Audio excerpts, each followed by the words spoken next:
I left for school in 04, and that was the year that that WUSA, the first league, shut down. And and then it was like 5 years until like the next league started up. So kind of like living in that period where it didn't exist and it wasn't possible, and having to spend my college years thinking about like, all right, so what am I going to do when I graduate? I can't play soccer. And the European leagues weren't as well publicized then, so I didn't really know those were an option. So having that opportunity kind of be present made it feel very tangible of how kind of precious it was in those moments.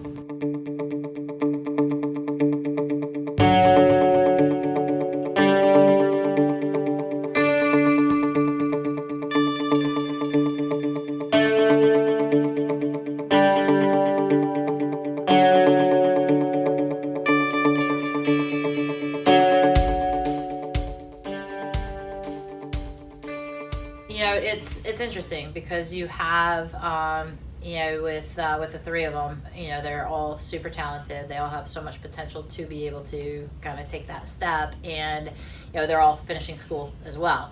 And so all of them were welcome all spring for as much training as they wanted to be available to help us with numbers and everything. But you had April, who was around a little bit.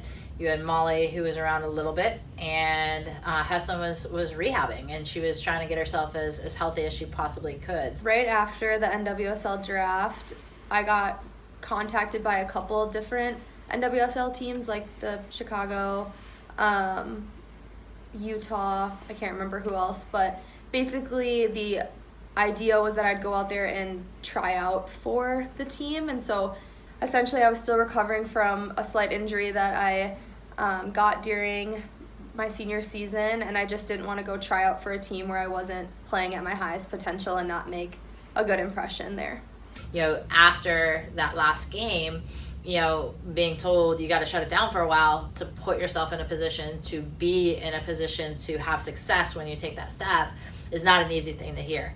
And what she was dealing with is something that takes time to feel any sort of marked improvement. And so, she, like Emily does, she absolutely committed herself to the highest degree of whatever she was able to do. So with Corey, on Monday, Wednesdays, and Fridays, it's more of like the strength and actual lifting days. And so depending on what phase of the workout I'm in, whether that's like power capacity or aerobic phase, kind of influences the different exercises that we do and like the timing of everything.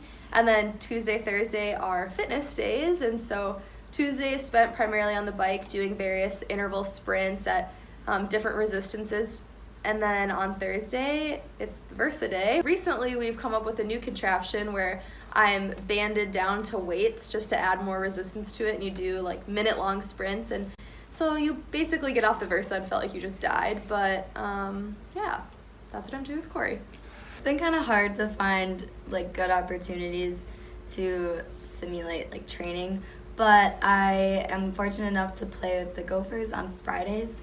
So I can do that every week. And then I found a U17 boys team to train with as well, about 3 times a week, I guess, which is a good level. It pushes me, challenges me in different ways.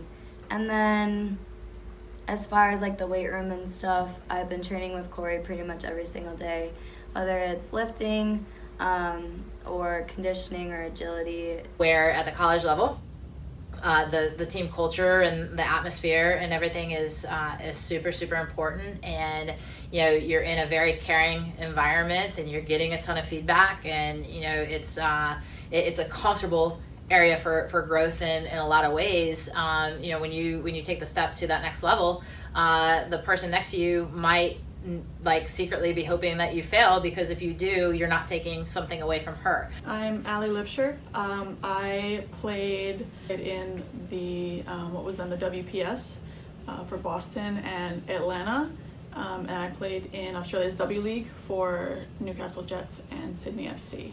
If you are drafted later or you're invited in to try out, then you go in and you just play during that contract phase. I think a lot of times everyone goes through that contract phase unless you're a national team player, and then you sort of have like a small period of contract negotiations at the end when they're like, yes, you're on the team, here's kind of, you know, the base contract. And for most people, the base contract is whatever the league minimums are. It's hard, you know, because it's not glamorous. It's a grind, and you have to really, really want it, and you have to really love it to be able to do it and have success with it. The small conversations that I had with April just over text, it sounded like it was a pretty crazy experience and very intimidating, and that you're surrounded by some world-class players and it's a completely new environment. I've kind of had this routine everywhere I've gone, like new, but it's like the first day, like I feel like really loose and everything. I'm just excited to be there and like be with new people or whatever. So the first day I thought I played pretty well, and then the second day is when like the anxiety hits and like you're like, oh my gosh, like I really gotta do well and like continue on. And so for a lot of these college players, when they go into that environment, they're kids who have played a ton for their school, and now they're finding themselves on the other end of the spectrum of they're a number and they've got to earn their way, and they've got to work and you know, and earn it. I guess is the best way of putting it. Because we'll you know, talk to players who are graduating and want to play, or players that have a few more years, you know, that want to play afterwards, and you definitely have to lay out the landscape where it's hard and it's not always fun. A lot of the times the things that were fun about college soccer aren't fun about pro soccer, so it's got to be the soccer that's fun, you know, and it has to be, everything else has to be worth it. Working the extra job has to be worth it. Living, you know, with a host family has to be worth it. Not having a lot of money in your bank account has to be okay, and you have to be able to make that work. I had heard about it from like Josie and Simone and Rashida when they had originally gone through it, but for me that was still when I was deciding if I even wanted to play after, and so then now hearing it from someone who's in my class and is kind of going through that same process as me, I definitely learned some new things. And if you talk to April about it, I'm sure she'll tell you that the grind is very prevalent at that stage and you can't let that go. When I was in Atlanta, the playing experience was great. Our facilities were, you know, incredible. We had a brand new facility at Kennesaw State, but the pay was a lot less, and they supplemented it with camps as best they could. And I'm certainly not bitter about it, because, you know, we were all just part of a league that was trying to survive, and we just wanted to be a part of that as much as we could. But I was waitressing at a restaurant for the entire season. I actually quit because the guy wouldn't give me the afternoon off to watch the World Cup final, so I walked out of the job. It was the only time I've ever quit a job, actually, and it was well worth it. It was a great final. It's certainly a challenge. It's not for the faint of heart, and you find out pretty quickly whether or not you're willing to put in that work and do the grind. And it was like every day, like I would be thinking something else. Like if I had a good day or even a good like part of a session, it was like, oh, like I think I could do this, and then I would think about the rest of the practice, and I was like, well, I didn't play that well, and it was like, well, do I really want to do this? And just like it was every day, it was something different, and that was really hard to deal with, because I was trying so hard to focus on the soccer piece that those other thoughts kind of like got in the way a little bit.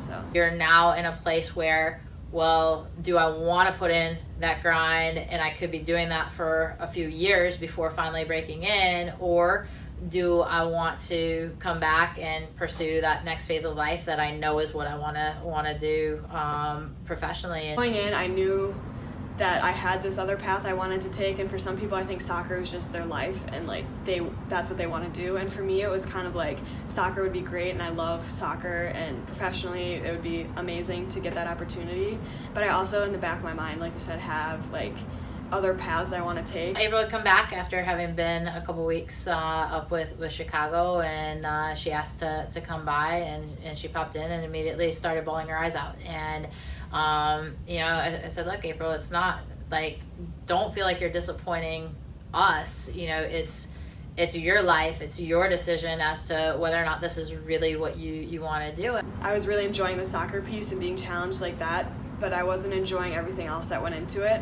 And when you make that next step to the professional level, it's like your life, and you really have to love what you're doing, and you have to love every single part of it, because it is your life, and like outside of it you don't really have anything else going on, especially when you're in a city that you don't know anyone. So for me it was just kind of like weighing the pros and cons of playing and trying to make it and taking the next step in life. It takes a special person to be able to choose this lifestyle, and like we've said, it's not the glamour, it's all about the grind. Like there's a lot to it. And so I think being able to look at yourself and realize that maybe this isn't something that you want to do takes a lot. And even though she'd already committed a lot of herself to it, I just really gained a lot of respect for her from that. It's almost hard, you know, to give it to, like, to romanticize it too much, because it's just kind of as simple as, like, it was good enough for me. Like, the soccer part of it was enough for me to want to do all this other stuff, and I never really had to question it, except for the time the guy wouldn't let me go watch the World Cup final. I had to question it then. It's hard, it's frustrating, you know, because you're getting home from work at 11 o'clock and you've got training at 8 o'clock the next morning. Your diet is still super important, and lifting and playing, and everything is just becoming more intense than it already is in the college level. Particularly if you try to get on with an NWSL team, because there's not many of them.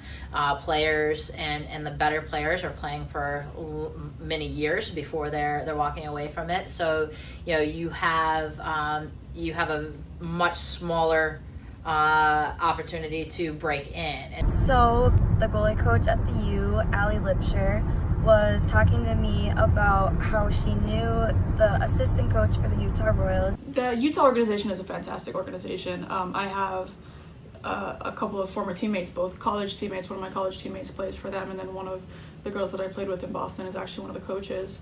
And, you know, just kind of keeping in touch with them and talking kind of about what their season looked like, what, you know, their season is going to look like, and their needs, especially this year being a World Cup year. There's actually a lot of importance on some of the reserve teams. Amy called me explaining the situation, how they're forming a reserve team out in Utah that would play in the WPSL, but be closely linked to the full team with potential opportunities to train with them and get great exposure that way. And the league reformatting, where they've got 4 developmental spots, makes it different too. So you're going to see a lot more movement between, you know, reserve teams, developmental spots. Those contracts look different than full contracts. It's going to be a little bit more dynamic this year. For Molly, I think one of the things that Molly really has going for her is she has some versatility. You know, like, even though Molly was an attacking midfielder for us her entire career here, you know, Molly could play wide up top in a front three. Her pass connection percentage is, like, through the roof. Her soccer IQ is through the roof. Molly could be an excellent outside back. I mean, her defensive presence in the midfield and turning teams over, and her ability to transition so quickly and how she reads everything, I think sets her up to have some flexibility in what she can offer a team. And, you know, she's going to go into a situation and be surrounded by people that are just as good, if not better than her. And I saw her as someone that could really succeed in that environment. And so it sounded like a great opportunity, and I was super excited to accept it. So now I'm on the short 18-hour drive out to Utah. A lot of pretty cornfields and farms, but I'm super excited to see what this opportunity brings. So this summer I'll be playing for Salvo, a team based in Minnesota. We're playing in the WPSL, and my whole goal with this team is to really just stay fresh as possible and get touches as often as I can and get that real game experience that can be hard to find when you're just training on your own. We just had our first game, actually. We tied 1-1. The HESLIN is just trying to play it right back into the middle. And another really dangerous opportunity for Salvo to jump in front here. weather was less than ideal for May, but again, it's just a new group of girls, a lot of really talented players and great coaching. So with time, I know that it'll come, but the most important thing for me right now is to just keep getting my game fitness up and getting as many touches as possible as I await for an opportunity to open up in a transfer window overseas or anything else. But